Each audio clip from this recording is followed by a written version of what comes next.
नाजरीन, एक मशहूर रिवायत के मुताबिक मिस्र की सरजमीन पर एक मस्जिद हुआ करती थी जो कई सालों से वीरान थी। लोग उस मस्जिद में जाने से डरते थे और कहते थे कि जो भी इसका इमाम बनेगा वो जिंदा वापस नहीं आएगा, क्योंकि 3 इमाम पहले ही रहस्यमय तरीके से गायब हुए थे। न कोई चीख सुनाई दी थी, न कोई लाश मिली थी और न कोई निशान। एक दिन उसी रास्ते से एक मुसाफिर वहां से गुजरा। उसने मस्जिद को देखा तो वो भी हैरान रह गया। वो कोई आम मुसाफिर नहीं था, वो थे सुल्तान सलाहुद्दीन अय्यूबी रहमतुल्लाह अलैह। रिवायत के मुताबिक वो एक बुजुर्ग शेख से मिलने जा रहे थे। रास्ते में उन्होंने मस्जिद में वजू किया और नमाज पढ़ी। फिर बाहर निकलकर एक किसान से उन्होंने सवाल किया, इतनी बड़ी मस्जिद आखिर वीरान क्यों पड़ी है? किसान ने कहा, हुजूर, यहाँ इमाम जिंदा नहीं लौटते। सुल्तान ने हैरानी से पूछा, आखिर ऐसा क्यों होता है? किसान ने फिर पूरी कहानी सुनाई। कभी यहाँ एक बहुत अमीर सरदार रहा करता था। उसके पास बहुत सी जमीनें, घोड़े और दौलत मौजूद थी, लेकिन उसकी कोई औलाद नहीं थी। उम्र बढ़ने लगी तो उसने अपनी सारी दौलत बांट दी, गरीबों और यतीमों की मदद की, गरीब बेटियों की शादियां कराई। आखिर में उसने जमीनें भी बेच दी और एक बड़ी मस्जिद तामीर करवा दी। उसका मकसद था कि चारों बस्तियों के लोग यहाँ नमाज पढ़े और उनके बच्चे दीन सीखे। मस्जिद आबाद हुई तो लोगों की जिंदगी भी बदलने लगी, झगड़े कम हुए और बच्चे कुरान पढ़ने लगे। लेकिन सरदार की वफात के कुछ साल बाद एक रात ईशा की नमाज में एक अजीब हादसा हुआ। इमाम साहब नमाज पढ़ा रहे थे। अचानक उनकी आवाज़ बंद हुई। लोगों ने मेहराब की तरफ देखा तो उनके होश उड़ गए। वहाँ इमाम मौजूद ही नहीं थे। न कोई लाश मिली, न खून और न कोई निशान। पूरी मस्जिद तलाश की गई लेकिन इमाम नहीं मिले। फिर दूसरा इमाम बुलाया गया।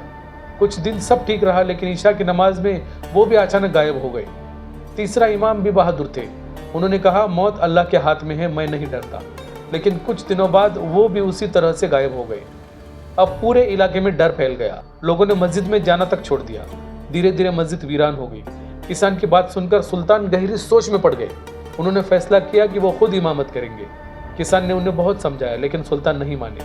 उन्होंने कहा, मैं इस रात से पर्दा उठा कर रहूंगा। शाम को सुल्तान मस्जिद पहुंचे।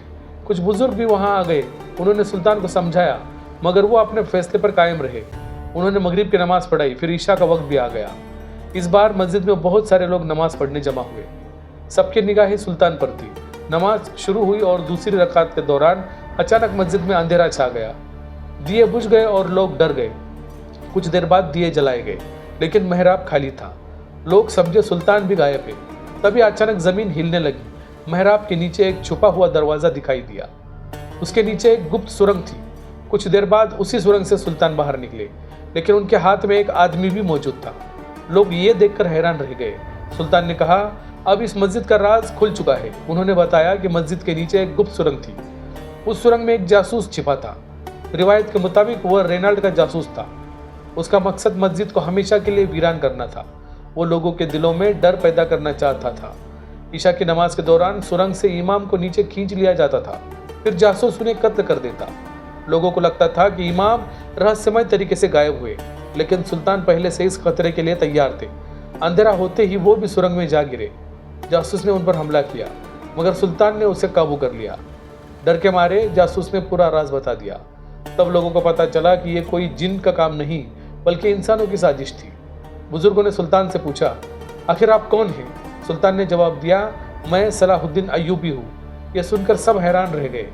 जिसे वो आम मुसाफिर समझ रहे थे, वो उनका अपना सुल्तान था। इसके बाद मस्जिद के लिए एक नया इमाम नियुक्त हुआ।